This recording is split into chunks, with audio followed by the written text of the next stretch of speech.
लेकिन अदानी, अंबानी और मोदी जी की तस्वीर भगवान श्री राम, शिव जी और भवानी मां की जगह लगाइए अपने मंदिरों में। ये देश का भला करेंगे, देश के पैसा लेकर के देश को ही लूटेंगे और आंखें दिखाएंगे, क्योंकि चौकीदार उनका हमारा साहिब है।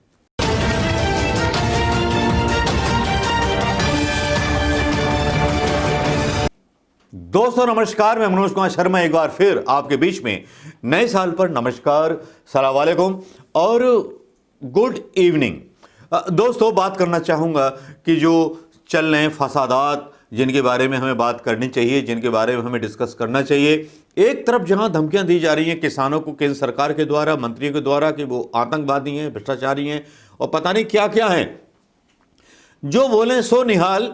जो केंद्र की सरकार बोल रही है वो निहाल ही हो रही है। और उसके बाद फिर तुर्रा ये होता है कि अदानी जैसे बड़े बिजनेसमैन लोग ऐसे लोगों के खिलाफ भी बोलने लगते हैं जो उनके खिलाफ आवाज उठाते हैं।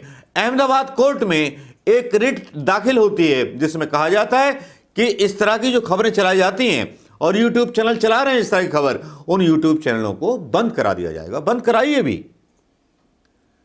प्रधानमंत्री मोदी की सरकार ने सारी स्वतंत्र आवाजों का गला घोटा है, तो आप भी घोटिए।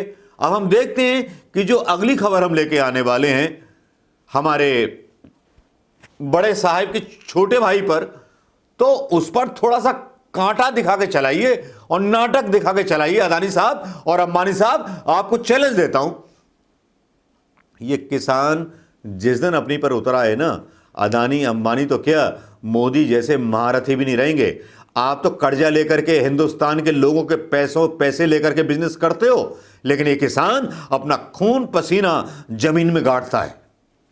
लोन नहीं लेता, लोन वही लेता है बड़ी बड़ी मुश्किल में, और जो लोन लेता है पटा नहीं पाता वो आत्महत्या कर लेता है। बैंक वहां पहुंच जाता है बंदूक लेकर के।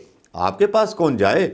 आप तो महारथी हैं, आप तो समर्थ हैं, आप तो हनुमान चालीसा पढ़ करके अमर हुए हैं। आपने देवी कवच पढ़ करके एक सिद्धि कर रखी है जिस पर आशीर्वाद प्राप्त है प्रधानमंत्री मोदी जी का। चलिए बकवास बहुत हुई, अब थोड़ी सी बात कर लेते हैं दोस्तों। बात कर लेते हैं अनिल अंबानी साहब की। अनिल अंबानी साहब की बात इसलिए भी करनी पड़ेगी, मैंने कुछ दिन पहले वीडियो डाला था, 86,000 करोड़ रुपए का घोटाला हुआ था और उस पर पूरी खबर वाकई में तफसील से मैंने डाली हुई थी।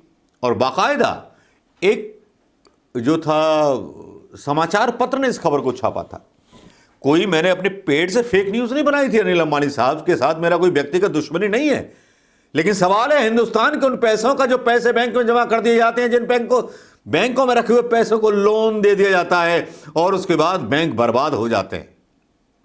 बात तो यही है। अब अगर औकात दिखाई जाए नए साल में अनिल अंबानी साहब को औकात याद दिलाई है एबीपी न्यूज ने, जो प्रधानमंत्री मोदी जी का बहुत परम प्रिय भक्त है, परम प्रिय चैनल है। जी हां, उसी की खबर मैं डाल रहा हूं, किसी और की खबर या पेट से बना के खबर नहीं डाल रहा हूं कि बैंक और वित्तीय संस्थानों का अनिल की कंपनियों पर 86,000 करोड़ के बकाये का दावा। कंपनी ने कहा बकाये की रकम 26,000 करोड़ रुपए। अंबानी ने नकार दिया कि 86,000 करोड़ रुपए मेरे ऊपर कर्जा ही नहीं है, 26,000 करोड़ रुपए है। अब मेरा बाप जिस आदमी पे इतना कर्जा हो उसे डिफेंस सिस्टम का जो है कंपनी का ठेका दे दिया गया है हमारे प्रधानमंत्री मोदी जी के द्वारा। क्यों दे दिया गया है, किस लिए दे दिया गया है? क्योंकि संसद भवन में अगर मीटिंग बुला ली तो कच्चा उतरना तय है हमारे साहिब का और सरकार का। तो भैया संसद का सत्र बुलाते ही नहीं है, राज्यसभा का सत्र बुलाते ही नहीं है।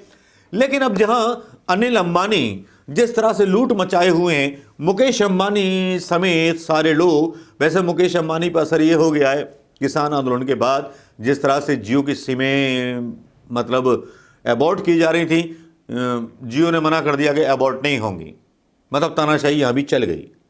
मुकेश अंबानी की तानाशाही बरकरार है, उसी तरह तानाशाही बरकरार है अदानी की। अदानी ने भी अहमदाबाद के कोर्ट से ऑर्डर ले लिया कि हमारे खिलाफ कोई खबर नहीं डाल सकता बिना किसी तथ्य के जो मीडिया में ना आई हुई। अब दोस्तों हमारे साहिब भी तानाशाह और ये उद्योगपति भी तानाशाह। अब चौकीदार कौन थे, किसके थे, जनता के चौकीदार थे या किसानों के चौकीदार थे, और किसानों के चौकीदार थे या जनता के चौकीदार थे, तो सिंधु बॉर्डर पर प्रधानमंत्री मोदी जी का जाना बनता था, नहीं बनता था। लेकिन बात कर रहे हैं अनिल अंबानी साहब की, जिसमें ये कहा जा रहा है, एक तरफ दावा ये किया जा रहा है बैंक और वित्तीय संस्थानों के द्वारा कि 86,000 करोड़ का बकाया का दावा है अनिल अंबानी की कंपनियों पर, और अनिल अंबानी की कंपनी बोलती है कि 26,000 करोड़ रुपए है बस। एनसीएलटी में चल रही दिवालिया प्रक्रिया में कंपनी के कर्जदाताओं ने एक नई कंपनी बना दी गई प्रधानमंत्री मोदी जी के द्वारा, जिसमें दिवालिया प्रक्रिया में कई सारी कंपनियां, खाली अनिल अंबानी की नहीं, बहुत सारी कंपनियां ली गई। कर्जदाताओं ने अनिल अंबानी ग्रुप की कंपनियों पर भारी भरकम बकाया होने का दावा किया है, जो विजय माल्या से काफी ज्यादा अधिक है, जो भाग गया देश छोड़ करके। चलिए, देश में रुके हुए हैं, उनको सलाम, उनको हिंदुस्तानी होने का एक पुरस्कार नए साल में भेज देना चाहिए, चाबी का गुच्छा में भेज दूंगा उनको। उन्होंने अनिल अंबानी पर 86,000 करोड़ रुपए बकाया होने का दावा किया है, जिसको अनिल अंबानी की कंपनी नकारती है। पूरी खबर क्या है मैं बता देता हूं। बैंक के बीच लोन के बकाये को लेकर नया विवाद सामने आ गया है। बैंक, वेंडर्स और दूसरे कर्जदाताओं ने कंपनी पर 86,000 करोड़ रुपए के बकाये का दावा किया है। वहीं अनिल अंबानी की कंपनी रिलायंस कम्युनिकेशन ने बकाये की रकम 26,000 करोड़ रुपए बताई है। रिलायंस कम्युनिकेशन वर्तमान में दिवालिया प्रक्रिया से गुजर रही है। एनसीएलटी में चल रही दिवालिया प्रक्रिया में कंपनी के कर्जदाताओं ने ग्रुप की कंपनियों पर भारी भरकम बकाये का दावा किया है। लेंडर्स के अनुसार रिलायंस कम्युनिकेशन पर 49,000 करोड़ रुपए और टेलीकॉम पर 24,000 करोड़ रुपए और रिलायंस इंफ्राटेल पर 12,600 करोड़ रुपए का बकाया है।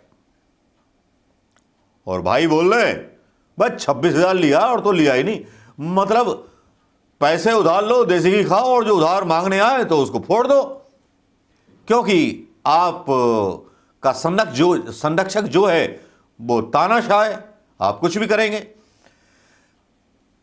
कंपनी ने हालांकि आरोप को निराधार बताया, यह कंपनी का पक्ष है। वहीं रिलायंस कम्युनिकेशन ने इस मामले में एक स्टेटमेंट के जरिए अपना पक्ष रखा है। कंपनी ने कहा है कि लेंडर्स के अपॉइंटमेंट में किए गए समाधान पेशेवर की तरीके से वेरीफाई किए गए। फिगर्स के अनुसार एनसीएलटी में मामला जाने के समय ग्रुप पर 26,000 करोड़ रुपए ही बकाया थे।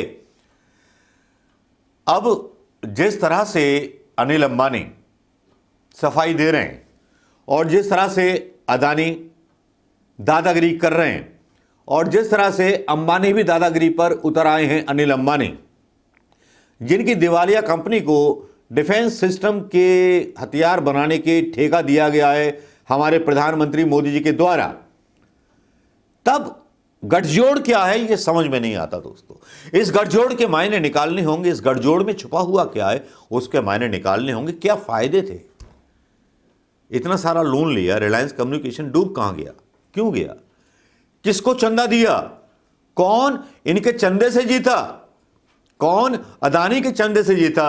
मेरी तो एक बात समझ में नहीं आती, अदानी बैंकों के कर्जे में, अंबानी बैंकों के कर्जे में बड़ा भारी लोन लिया है इन सब लोगों ने, उसके बाद भी अपनी सरकारी कंपनियां और अपने रेलवे सिस्टम को इनके हाथ बेचा जा रहा है। वाह, कमाल है। सरकार या तो सिस्टम नहीं जानती या सरकार देश की अर्थव्यवस्था के बारे में नहीं जानती, लेकिन जिस तरह से अंबानी और अदानी का रिएक्शन आ रहा है, लगता है मोदी तानाशाह नहीं है, अदानी अंबानी तानाशाह बन चुके हैं। पैसे ले लिए देश के लोगों के, अब इनको लौटाना नहीं चाहते, उनकी नीयत साफ हो गई है। जो आदमी 86,000 करोड़ रुपए लेकर के बोले कि 26,000 करोड़ रुपए ये कर्जा, और अदानी बोले कि हमारे ऊपर खर्चे, मतलब कोई खबर डालोगे तो आप पर मुकदमे ठोक दिए जाएंगे, बिना दूर पर मुकदमा ठोक दिया, तो भैया इस देश का राम ही मालिक, जय श्री राम मंदिर में दर्शन कीजिए भक्तों। किसान जो आपके लिए लड़ रहे हैं उन पे तो जूते मार दीजिए, लेकिन अदानी अंबानी और मोदी जी की तस्वीर भगवान श्री राम, शिव जी और भवानी मां की जगह लगाइए अपने मंदिरों में। ये देश का भला करेंगे, देश के पैसा लेकर के देश को ही लूटेंगे और आंखें दिखाएंगे, क्योंकि चौकीदार उनका हमारा साहिब है। नमस्कार, जय हिंद दोस्तों।